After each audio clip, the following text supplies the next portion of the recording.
infarto é uma emergência que exige cuidados médicos imediatos.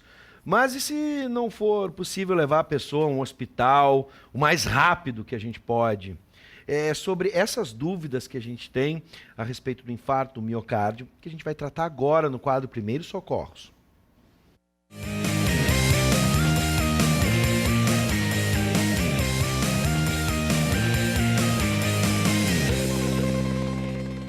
Para falar sobre o tema de hoje, estão com a gente o socorrista Paulo Viana e o enfermeiro do Instituto de Cardiologia de Porto Alegre e instrutor do Centro de Treinamento e Simulação de Emergências Médicas, Darlan da Rosa. Seja bem-vindo também, Darlan. Bom, você de casa, se tem alguma dúvida a respeito do assunto, pode mandar para a gente, 99588-2374. Bom, eu vou começar com o Darlan, peço licença para o Paulo, que é o nosso convidado especial. Darlan, o que é o infarto? E quais os sintomas que a gente pode perceber o mais rápido possível? Então, boa noite. Seja bem-vindo. O nosso coração, como qualquer órgão, precisa de irrigação sanguínea, né? Precisa receber suporte de oxigênio, de nutrientes, né? E isso é feito por artérias que irrigam o coração. O coração, quando bombeia o sangue para o resto do corpo, também se irriga e leva nutrientes para ele mesmo. Só que em determinado momento, por uma série de fatores, ele começa, essas artérias podem ser obstruídas e aí ocasionando o infarto, né? Pode ter graus de extensão desse infarto, graus de obstrução que podem ocasionar o infarto.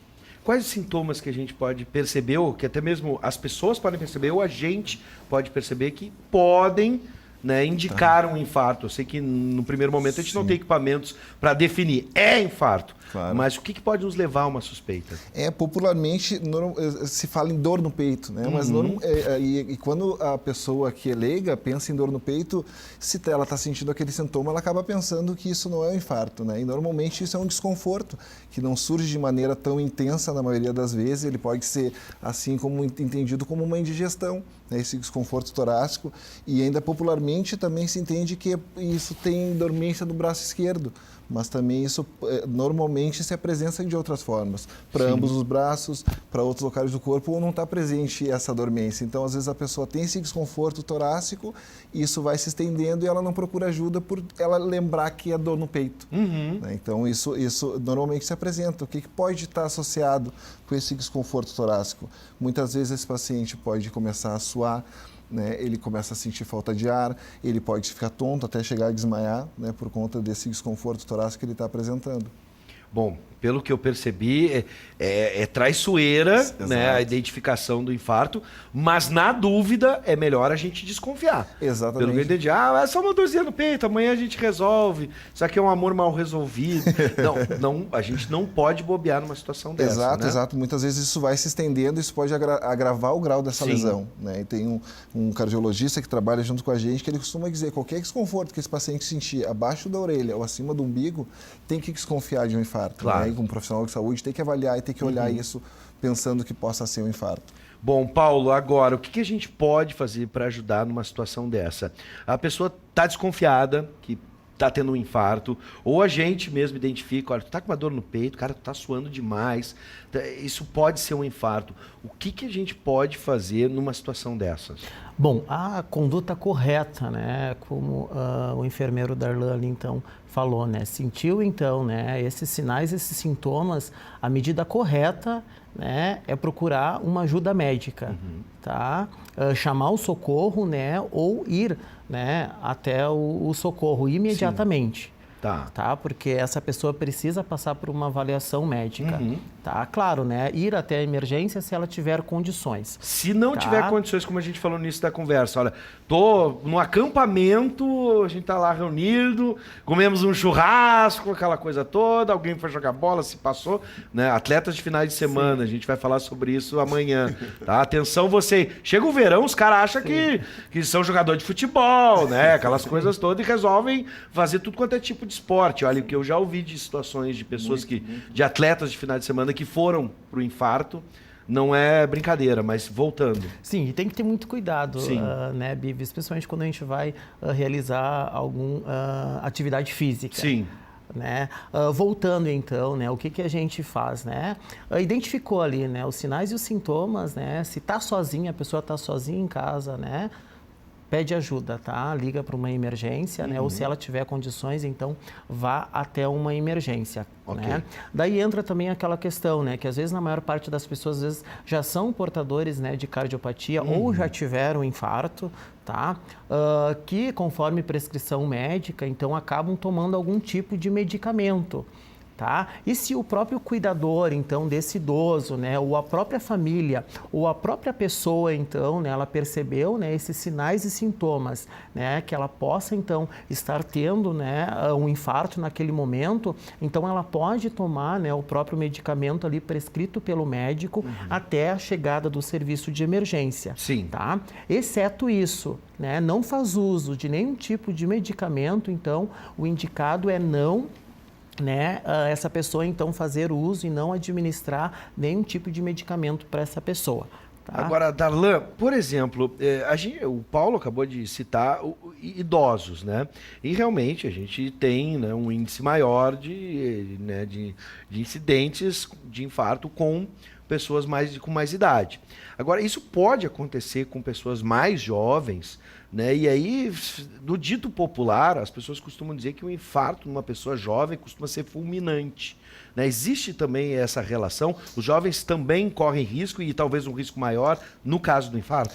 Pode correr um risco grande também, até muitas vezes esse infarto no jovem tem uma maior grau de obstrução e uma maior área afetada do coração. Né? E isso ocasiona um infarto talvez mais fulminante, como tu trouxe, ou até mesmo uma parada cardiorrespiratória por conta desse infarto. Sim. Né? E isso vem aumentando, os dados vem cada vez mostrando que esses números vêm aumentando em jovens justamente por hábitos alimentares inadequados, hábitos de saúde inadequados. Sim, sedentarismo, obesidade, né? Esse jovem, até as doenças cardiovasculares em jovens também vem aumentando. Sim. Isso fala muito a favor dessa pessoa ter um fator de risco a mais e está propenso a ter um infarto também. Mesmo e aí, jovem. Paulo, fico pensando nesse caso que o Darlan nos trouxe, desse infarto fulminante, que leva então à parada cardiorrespiratória.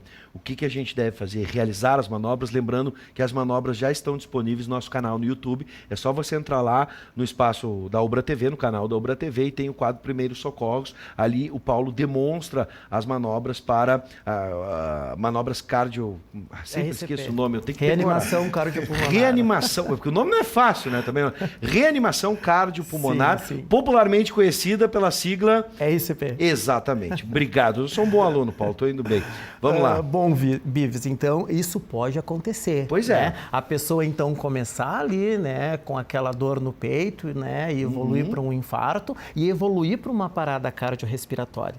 Né? Isso aí às vezes pode acontecer então em segundos. E aí né? devemos agir. Sim, e o que a gente faz então, né? Verifica, né, se essa pessoa então está respirando, né, fazer estímulo ali, verifica a respiração, verifica então, né, se a pessoa tem pulso. Na ausência então da respiração, do pulso, então começa, né, essa pessoa então, né, provavelmente ela está em parada cardiorrespiratória. Daí sim se começa a fazer o procedimento de reanimação cardiopulmonar, tá? Que é aquela manobra então que a gente já explicou e demonstrou aqui no quadro. Pega a pessoa então, coloca ela no chão, né, se ajoelha então na lateral dessa pessoa, tá? Centraliza então ali o centro do peito, tá? Faz compressão então firme e forte no centro do peito até a chegada então do serviço de emergência, ou se essa pessoa então, né, enfim, deu algum sinal de que ela voltou dessa parada, né, exceto isso, então continua ali fazendo as manobras, né, até a chegada do serviço de emergência.